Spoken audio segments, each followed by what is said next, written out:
Austria এবং ইউরোপে corona ভাইরাসের সংক্রমণ রেকর্ড পর্যায়ে বাড়ার পটভূমিতে অস্ট্রিয়ায় আবার সারা দেশব্যাপী পূর্ণ লকডাউন। বাংলাদেশে গাজীপুরের মেয়র জাহাঙ্গীর আলমকে ক্ষমতাসীন আওয়ামী লীগ থেকে বহিষ্কার। ভারতের প্রধানমন্ত্রী নরেন্দ্র মোদী এক নাটকীয় পদক্ষেপে বিতর্কিত কৃষি সংস্কার আইন বাতিল করেছেন। আইএলও বলছে, কাতারে বিশ্বকাপ ফুটবলের আয়োজনের বিভিন্ন অবকাঠামো নির্মাণ কাজে নিহত এবং গুরুতর আহতদের বেশিরভাগই বাংলাদেশ, ভারত ও নেপালের শ্রমিক। ওয়ার্ল্ড কাপে কাতারে যে কনস্ট্রাকশনের কাজ হয়েছে সেখানে আমাদের প্রচুর শ্রমিক ইনজুর্ড হয়েছে এবং তাদের কম্পেনসেট পাওয়ার যে বিষয়টা, সেটার জন্য ওয়ার্কারের যে পরিমাণ ক্ষতিপূরণ এবং যে পরিমাণ সেফটি নেট হওয়ার কথা ছিল সেটা এখানে রক্ষা হয়নি। থাকছে বিশেষ প্রতিবেদন, তবে প্রথমে এই বিশ্ব সংবাদ।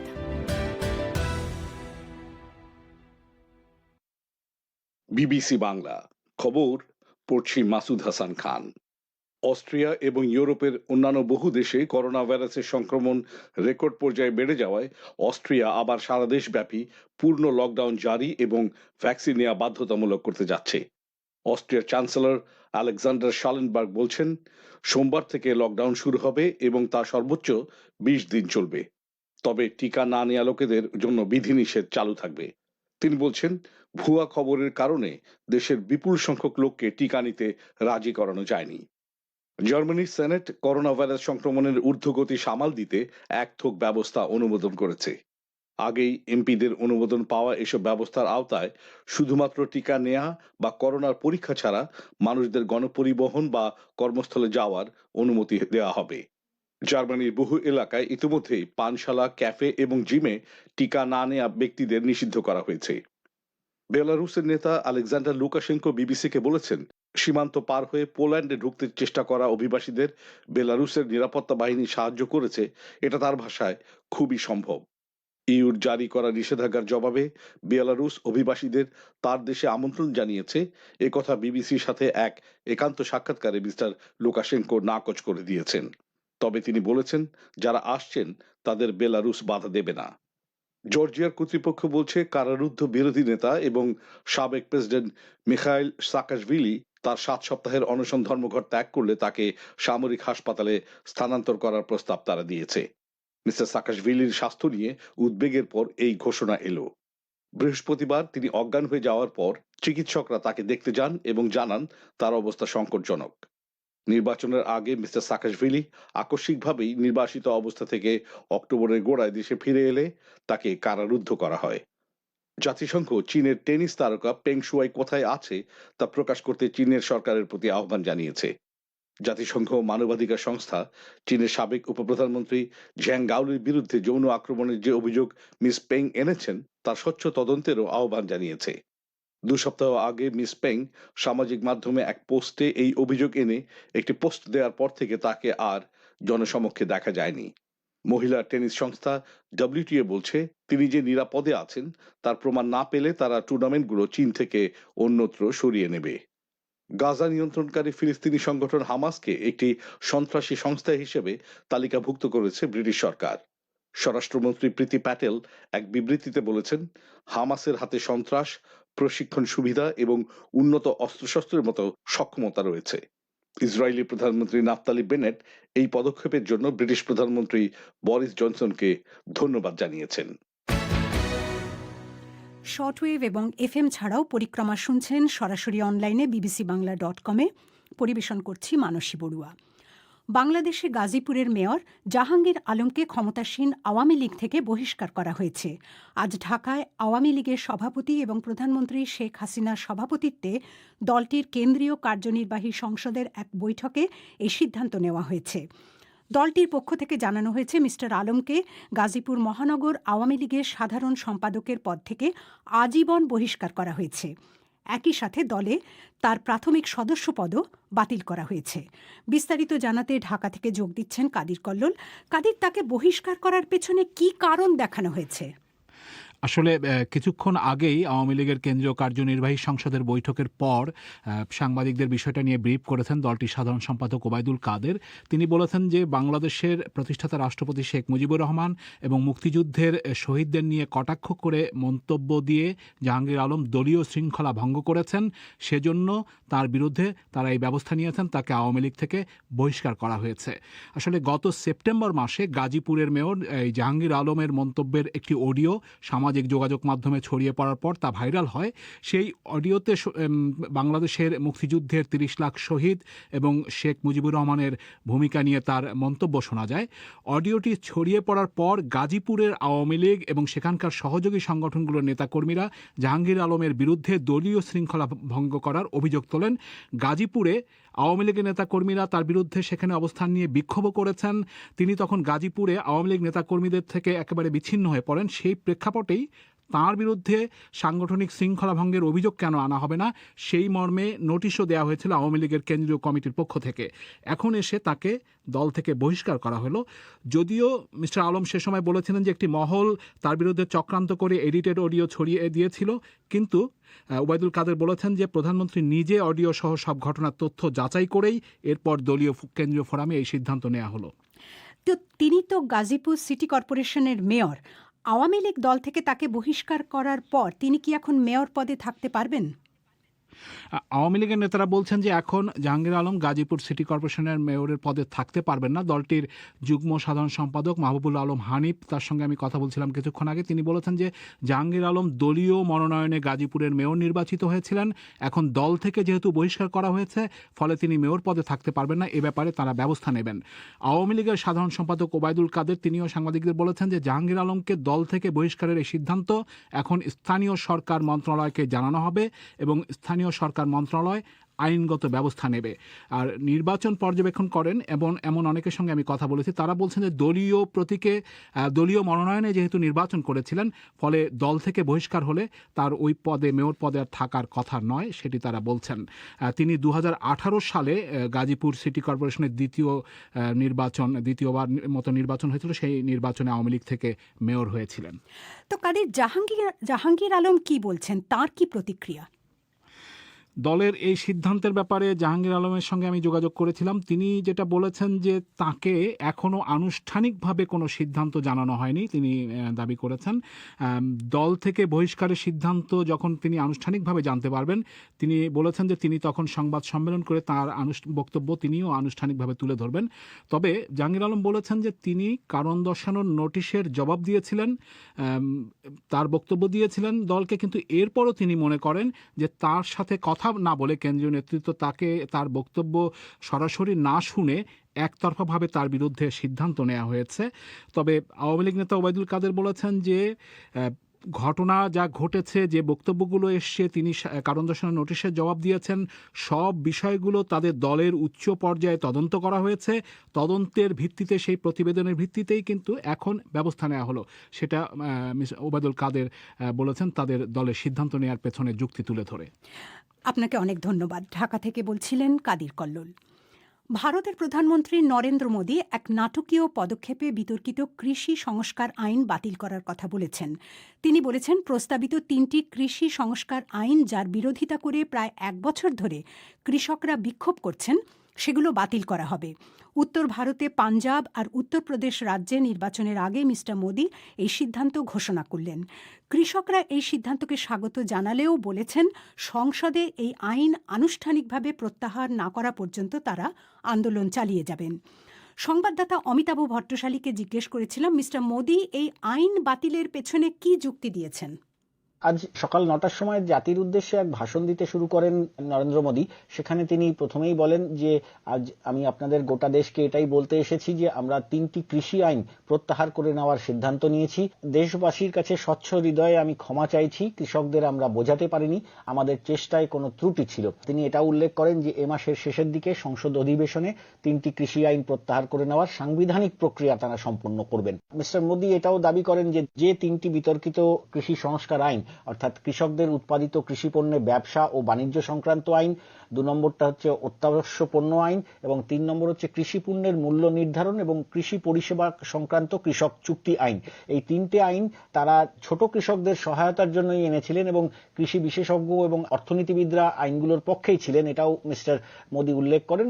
কিন্তু তিনি বলেন স্পষ্টভাবে যে অনেক চেষ্টা করা হয়েছে এই 3টে আইনের উপকারিতা বোঝানোর জন্য, কিন্তু ব্যর্থ হয়েছেন তারা। অন্যদিকে কৃষক সংগঠনগুলোর কিন্তু প্রথম থেকেই বক্তব্য ছিল যে এই 3টি আইনের মাধ্যমে আসলে ভারতের কৃষি ব্যবস্থায় কর্পোরেট সংস্থাগুলোর প্রবেশের পথ করে দেওয়া হচ্ছে এবং বিজেপি ঘনিষ্ঠ 2টি অতিবৃহৎ শিল্প গোষ্ঠীকে যে এই 3টি কৃষি আইনের মাধ্যমে সহায়তা করা হচ্ছে তাদের কৃষি পণ্যের ব্যবসা বাড়ানোর জন্য, সেই অভিযোগও ওঠে এবং প্রায় 1 বছর 26শে নভেম্বর থেকে তারা এই 3টি আইনের বিরুদ্ধে রাস্তায় নেমে আন্দোলন শুরু করে। অমিতাভ, আপনি এই আন্দোলনের কথা বলছিলেন। কৃষি সংস্কার আইনের প্রশ্নে বছরখানেক ধরে কৃষকরা একদিকে তাদের দাবিতে অনড় ছিলেন, অন্যদিকে মিস্টার মোদিও কিন্তু তার অবস্থানে অনড় ছিলেন।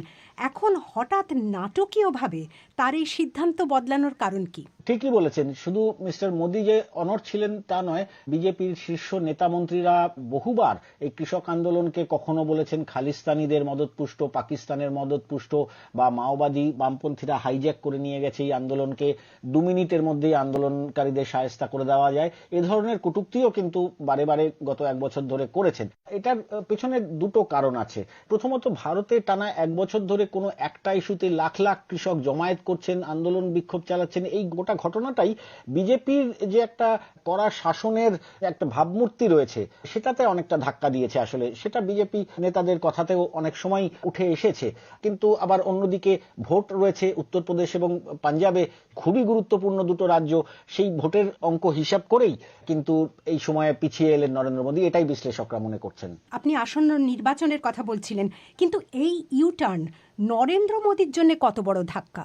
এটা নরেন্দ্র মোদীর জন্য ধাক্কা তো বটেই। তিনি 2014 সাল থেকে জন্মে থেকে প্রধানমন্ত্রী হয়েছেন, তারপর থেকেই দ্বিতীয়বার তিনি ক্ষমা চেয়েছেন দেশবাসীর কাছে।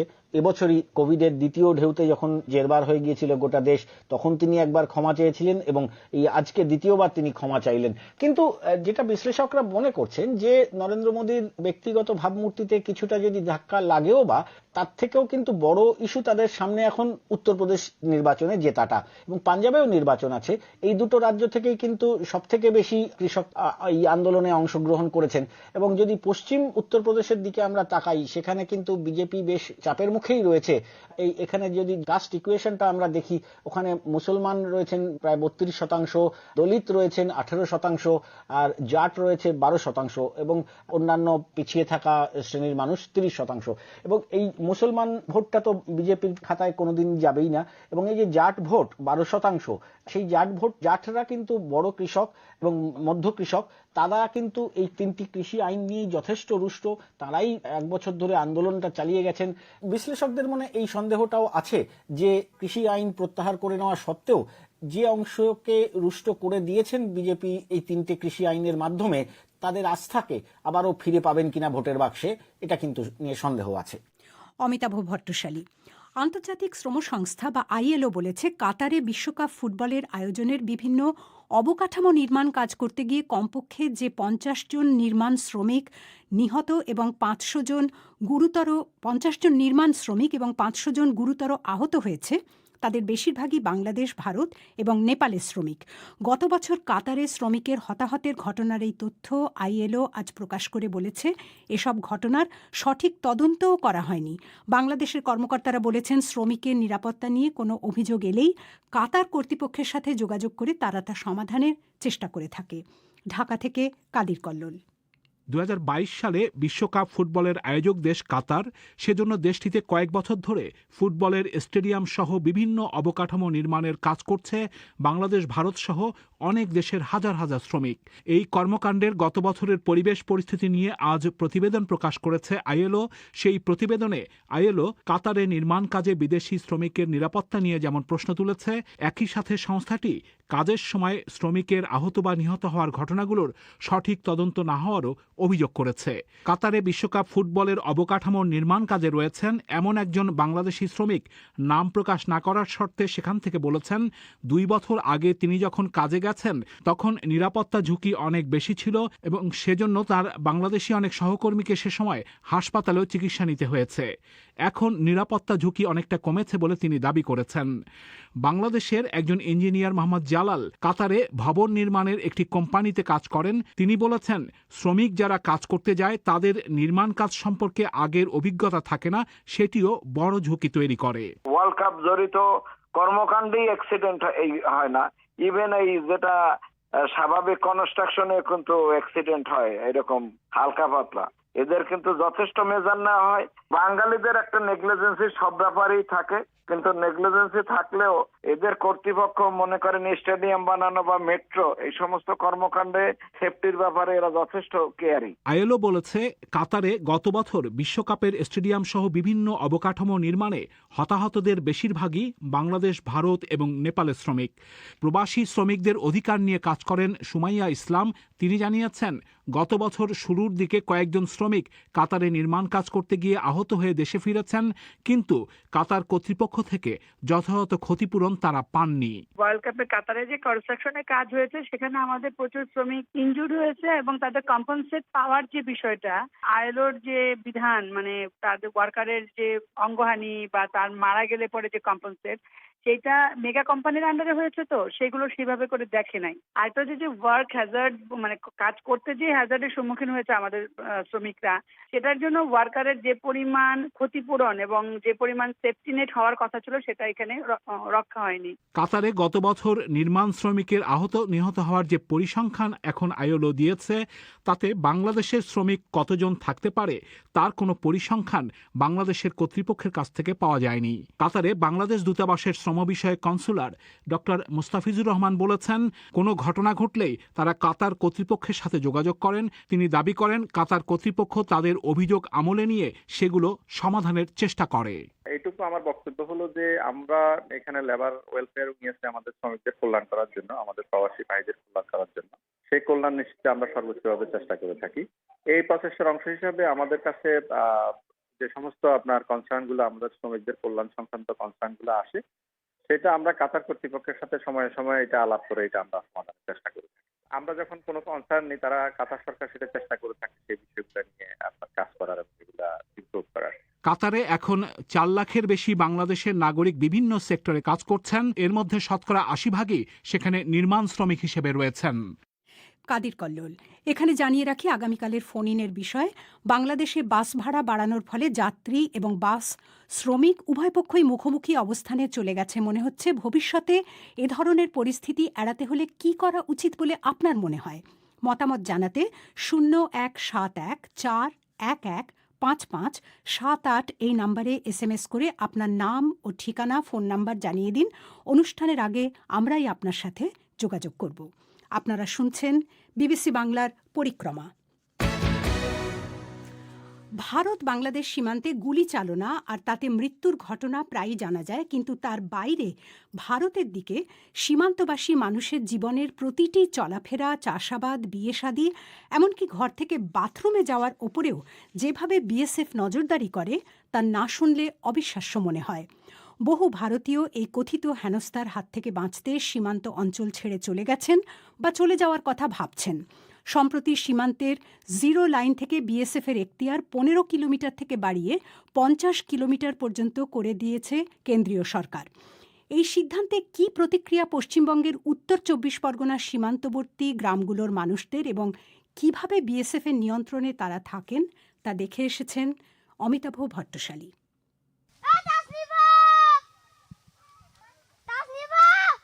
উত্তর 24 পরগনা জেলার স্বরূপনগরে সোনাই নদীর তীরে দেখা হয়েছিল এই ছোট্ট শিশুটির সঙ্গে।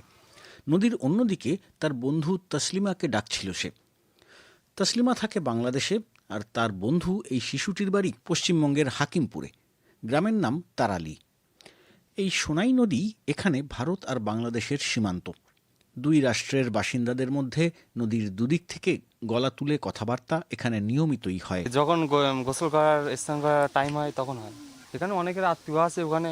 এই বাসিন্দা যখন কথাগুলো বলছিলেন তখনও দুপুরের স্নানের সময় হয়নি। চাষের ক্ষেত থেকে কাজ সেরে বাড়ি ফিরছিলেন কয়েকজন কৃষক নারী পুরুষ।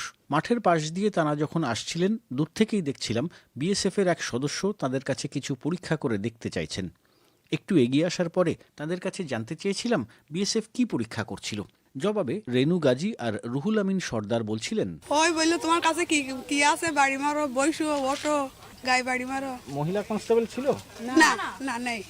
আমরা বাজার থেকে যখন বাড়ি আসছি হট করে হাতে এক বাড়ি মেরলো, কোথা থেকে আসছো তুমি, লাইন মানি করছো, তোমার মাল এসলো, কোনে তোমার ফ্যান্সি আসছে, কোনে বিড়ি আসছে, এরকম কথাবার্তা বলবে বলি 2 বাড়ি দিল। এদের সঙ্গে তারালি মাঝের পাড়ার যে জায়গাটায় দাঁড়িয়ে কথা বলছিলাম সেখানেই মেহেরুন্নিসা গাজীর বাড়ি। কথা বলতে বলতেই লক্ষ্য করলাম বাড়ির উঠোন পেরিয়ে পিছনের দিকে চলে গেলেন এক বিএসএফ সদস্য।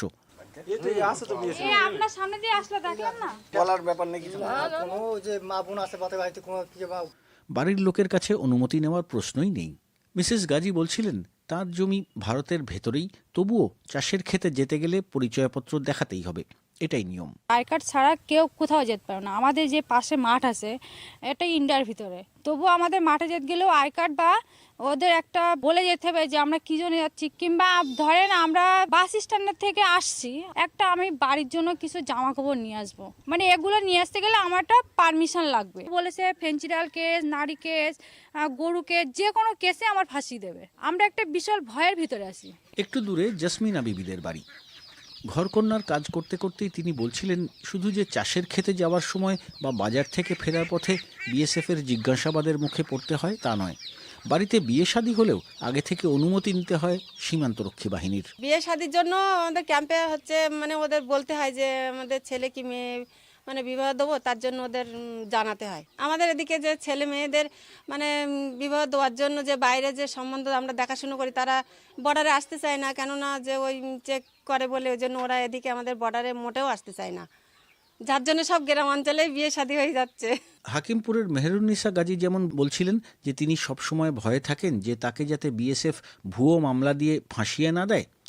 কিছুটা দূরে সোনাই নদীর ধারেই আরেকটি গ্রাম দহরকান্দার বাসিন্দা তসলিমা বেগম সর্দারের সেই অভিজ্ঞতা ইতিমধ্যেই হয়েছে। জেলের মধ্যে এত দুঃখ কষ্ট সহ্য করতে হয়েছে, আসতে পারিনি আজ 25 মাস। আর আমার চাকরি ডাকুন কি হবে জানি না, বাড়ি খুব দেনাদায়ক, কিচ্ছু নেই আমার। গোটা ঘটনাটা বলেন তো কি হয়েছিল? 5/9/2019 সালে ওই দিনটায় আমি সেন্টারে যাচ্ছিলাম, আমার মেয়ের সঙ্গে ছিল। ওখান থেকে ওরা ধরে বললো কি যে তোমার কি আছে কাছে। আমরা বললাম আমাদের কাছে কিচ্ছু নেই, চেক করবো। আমি বললাম তাহলে চেক করো। বললে এখানে চেক হবে না, তোমাদের ক্যাম্পে গিয়ে চেক হবে। ক্যাম্পে নিয়ে গিয়ে আমাদের এবার এক জায়গায় বসালো। বসানোর পরে টেবিলে ফেন্সিডাল নিয়ে সাজাচ্ছে। আমি তো এসব কি হচ্ছে, এখানে এসে তোমাদের ফটো তুলবো। আমার যে ফটো আমি তুলবো না কোনোদিন ওই মালের সঙ্গে, যেহেতু ওই মাল আমার কাছে ছিল না। যে মেরেছে দেখে লাশ করে ফেলো, তাও হচ্ছে আমি ওখানে ওর সঙ্গে ফটো তুলবো না। মারধরও করলো। পরে আমাদের ওখান থেকে কেস লিখে থানায় নিয়ে গেল। থানায় নিয়ে যাওয়ার পরে আমরা তখন একটা জোর পেয়েছি। থানার বড়বাবু ছিল, মেজবাবু ছিল, ওদের সামনে আমরা বলেছি তোমরা মিথ্যে কেসে ফাঁসিয়ে আমাদের এই ফেন্সি দিয়ে তোমরা কেস দিচ্ছ। দিন শেষ হয়ে যত সন্দেহ ঘনাচ্ছিল আর আমি স্বরূপনগর থেকে আরও উত্তরের দিকে এগোচ্ছিলাম সীমান্তের কাঁটাতারের বেড়ার পাশ দিয়ে, ততই চোখে পড়ছিল প্রহরীদের সংখ্যা বাড়ছে। একটু দূরে দূরেই সীমান্ত প্রহরী, বেড়ার ওপরে জোরালো আলো। পাচারকারীদের কাজের সময় তো রাত ঘনালেই, তাই রাতের শিফটেই বেশি প্রহরী রাখা হয়। তবে সীমান্তের মানুষদেরও সেটাই ঘরবন্দি হয়ে পড়ার সময়। কালিয়ানি নামের একটা গ্রামে কয়েকজন কৃষক এক জায়গায় জড়ো হয়েছিলেন তাদের সমস্যা নিয়ে আলোচনার জন্য। দিনের বেলা যে ধরনের হেনস্থার কথা শুনেছি স্বরূপনগরে, কালিয়ানিতেও অনেকটা একই ছবি। এক গৃহবধূ শর্মিলা সরকার বলছিলেন, দিনের বেলা বাড়িতে দেখছে, রাস্তাঘাটে দেখছে, কিন্তু যখন আমরা রাস্তায় বেরোই তখন বলে এই বৌদি কোথার থেকে এসেছেন, বাংলাদেশ থেকে এসেছেন না কোথার থেকে এসেছেন, আপনাদের চিনি না জানি না। বা আমরা এখানে একটা বাসন মাজছে, একটা কাপড় কাচ্ছি, আসছে গান গাতে গেতে যাচ্ছে। বাড়ির কোনো বেটা ছেলে যদি কিছু বলে তাদের খারাপ হয়ে যাচ্ছে, তাদের উল্টোপাল্টা ভাষা দিচ্ছে, বাথরুমে যেতে পারবো না, লাইট মারবে। ওদের সীমান্ত এলাকায় ওরা ডিউটি করবে, কিন্তু ওরা ডিউটি করে আমাদের বাড়িতে। আরেক গ্রামবাসী কমল গাইন জানাচ্ছিলেন রাতের বেলা কি ধরনের নজরদারি চলে তাদের এলাকায়। যদি আমরা 5 কিলো চাল আনি কি 5 কিলো ডাল আনি কি একটু আলু আনি, সেটা রাস্তায় ঢেলে চেক করে। কেউ দেখা যায় একটা চাদর গায়ে দিয়ে আছে শীতের দিনে, কীভাবে যাচ্ছে, তাকে হয়তো সে মা হলে তাকে বলছে এটা খুলে ফেলে। সেদিন এই বিস্তৃত অঞ্চলের মানুষের কাছে যে ধরনের হেনস্থা আর নজরদারির কথা শুনেছিলাম, সেই প্রসঙ্গ উঠে এসেছিল এই সপ্তাহেরই গোড়ার দিকে পশ্চিমবঙ্গ বিধানসভাতেও। বিএসএফের এখতিয়ার বাড়ানোর বিরুদ্ধে আনা তৃণমূল কংগ্রেস সরকারের এক প্রস্তাব নিয়ে আলোচনার সময় কয়েকজন বিধায়কও উল্লেখ করেন যে সীমান্তবাসী মানুষদের নিয়মিত হেনস্থা হতে হয় বিএসএফ সদস্যদের হাতে, বাদ যান না নারী নাগরিকরাও। বিধানসভার আলোচনায় এই প্রসঙ্গে কী কথা হয়েছে সেটাই সংবাদ সম্মেলনে জানাচ্ছিলেন পশ্চিমবঙ্গের পরিষদীয় বিষয়ক মন্ত্রী পার্থ চ্যাটার্জি। দুই দিনাজপুর, মালদা, মুর্শিদাবাদ, উত্তর 24 পরগনার বেশ কিছু অংশে সীমান্তরক্ষী বাহিনীর অত্যাচারের বিরুদ্ধে অভিযোগ করে আসছেন। কখনো বালুরঘাট, কখনো হিলিতে ঢুকে গুলিও চালিয়েছে। সম্প্রতি যেদিন কেন্দ্রীয় স্বরাষ্ট্র সচিব কলকাতায় এলেন, সেদিনও বিএসএফ এর গুলিতে 3 জনের মৃত্যু ঘটেছে। কিন্তু বিএসএফ এর পূর্ব কমান্ডের প্রধান অতিরিক্ত মহানির্দেশক ওয়াইবি খুরানিয়া এই প্রসঙ্গে বলছিলেন যে সাধারণ মানুষের সঙ্গে কোনো রকম দুর্ব্যবহার বা নারীদের অসম্মান তাঁরা সহ্য করেন না। প্রত্যেকটা অভিযোগ যথেষ্ট গুরুত্ব দিয়ে দেখা হয়। We take every allegation very seriously. There is a laid out SOP on how the various allegations, complaints will be mister খুরানিয়ার কথায় তাঁরা প্রত্যেকটা অভিযোগ খতিয়ে দেখেন। প্রত্যেক ধরনের অভিযোগের ক্ষেত্রে কি ব্যবস্থা নিতে হবে তার নির্দিষ্ট প্রক্রিয়া রয়েছে। সেই প্রক্রিয়া কঠোরভাবে মেনে চলা হয়। তবে এখানে একটা কথা স্পষ্ট করে বলা দরকার, বেশ কিছু কায়েমি স্বার্থ কাজ করে এইসব অঞ্চলে। তারা যেসব আন্তঃসীমান্ত বেআইনি কাজকর্ম করে সেগুলো চালিয়ে যাওয়ার জন্য নিরাপত্তা বাহিনীর বিরুদ্ধে অভিযোগ তোলা হয় অনেক সময়। এরকম অভিযোগ মাঝে মাঝেই আসে, তবে অভিযোগ পেলেই তা খতিয়ে দেখে ব্যবস্থা নেওয়া হয়, জানাচ্ছিলেন মিস্টার খুরানিয়া। আইন তো আছে, কিন্তু যেখানে সবসময় মানুষকে ভয়ে থাকতে হয় যে ভুয়ো অভিযোগে বিএসএফ ফাঁসিয়ে দেবে, সেখানে কি কারো সাহস হয় জলে থেকে কুমিরের সঙ্গে বিবাদ করার? আর সেজন্য সীমান্তবর্তী এলাকাগুলোর অনেকেই জমি বাড়ি বিক্রি করে অন্যত্র চলে যাচ্ছেন, যেমন একজন হাকিমপুরের একরামুল মোল্লা। এইটা ইন্ডিয়া কি বাংলাদেশ? মাঠে যেতে গেলে আমাদের আই কার্ড ছাড়া যেতে দেয় না, বাড়ির মেয়ে ছেড়ে গেলে খুব খারাপ ব্যবহার করে, আমরা যা গেলি চেক বেক করে, খুব সমস্যা এখানে বাস করে। এই জন্য আমি ঘর বাড়ি বিক্রি করি, এখান থেকে আমি স্বরূপদায় ঘর ভাড়ায় থাকি। আবার কালিয়ানী গ্রামের কৃষকদের কয়েকজনের কথাতেও একই সুর। তা আমাদের এখন একটা আবেদন, তার কাটাটা পিছিয়ে দেওয়া হোক, সীমান্ত দিয়ে তার কাটাটা দেওয়া হোক, আমাদের জমি জায়গা নিয়ে কিছুটা জমি আমরা চাষ করতে পারবো। আর তা যদি না করে তাহলে বিএসএফ আমাদের ওই পাশের জমি সব নিয়ে নিক, কিনে নিক, আমাদের পুনর্বাসন কোথাও দিয়ে দিক, আমরা সেখানে চলে যাব। ওখানেই ছিলেন দীপক মাঝি আর গৃহবধূ লক্ষ্মী সরকার। তারা কথায় কথায় বলছিলেন বিএসএফ এর নজরদারির এলাকা যে বাড়ানো হচ্ছে তাতে আরও বেশি মানুষ এই একই ধরনের হেনস্থার শিকার হবেন এবার। আমাদের তো মনে হচ্ছে এর চেয়ে আগে যে আইন ছিল 15 কিলোমিটার থেকে 50 কিলোমিটার দেখতে বিএসএফ এর অত্যাচার আরো বেড়ে যাবে। এখন এইভাবে কি করে এই বর্ডার সীমান্তে মানুষ বসবাস করবে? আমরা যেরকম বর্ডারের থেকে যন্ত্রণা পাচ্ছি, ভেতরের লোকও এরকম বুঝুক, বর্ডারের লোকের থেকে কি যন্ত্রণা পায় তারা একটু যন্ত্রণা পায়। পশ্চিমবঙ্গ বিধানসভাতেও রাজ্য সরকার যে প্রস্তাব নিয়ে এসেছিল তা নিয়ে আলোচনার সময়ও উঠে এসেছে একই ধরনের আশঙ্কার কথা, যে সীমান্ত অঞ্চলে যে গুলি চলে বা হেনস্থা হতে হয় সাধারণ মানুষকে, সেটা এবার আরও বাড়বে। তবে বিএসএফ এর অতিরিক্ত মহানির্দেশক ওয়াইবি খুরানিয়ার কথায় এ ধরনের আশঙ্কা অমূলক। I would like to clarify, Border Security Force has no power of investigation. We do not have power of registration of FIR.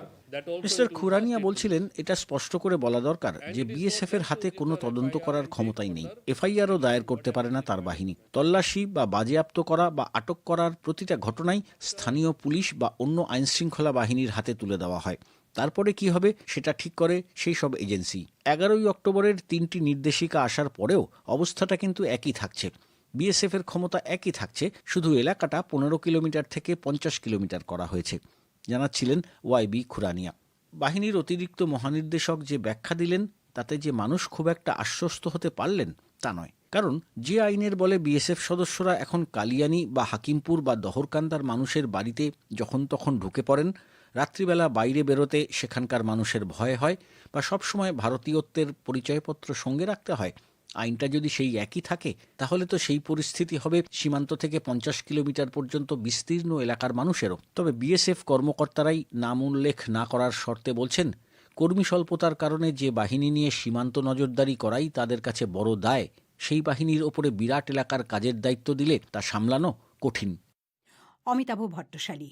সংবাদ শিরোনাম: অস্ট্রিয়া এবং ইউরোপে করোনা ভাইরাসের সংক্রমণ রেকর্ড পর্যায়ে বাড়ার পটভূমিতে অস্ট্রিয়ায় আবার সারা দেশব্যাপী পূর্ণ লকডাউন জারির ঘোষণা। বাংলাদেশে গাজীপুরের মেয়র জাহাঙ্গীর আলমকে ক্ষমতাসীন আওয়ামী লীগ থেকে বহিষ্কার। আইএলও বলছে কাতারে বিশ্বকাপ ফুটবল আয়োজনের বিভিন্ন অবকাঠামো নির্মাণ কাজে গত বছর 50 জন নিহত এবং 500 গুরুতর আহতদের ঘটনার সঠিক তদন্ত হয়নি, যাদের মধ্যে রয়েছেন বাংলাদেশের শ্রমিকরাও। আগামীকাল বাংলাদেশে সন্ধে 7:30 আর ভারতে সন্ধে 7টায় প্রবাহ শোনার আমন্ত্রণ জানিয়ে বিদায় নিচ্ছি মানসী বড়ুয়া।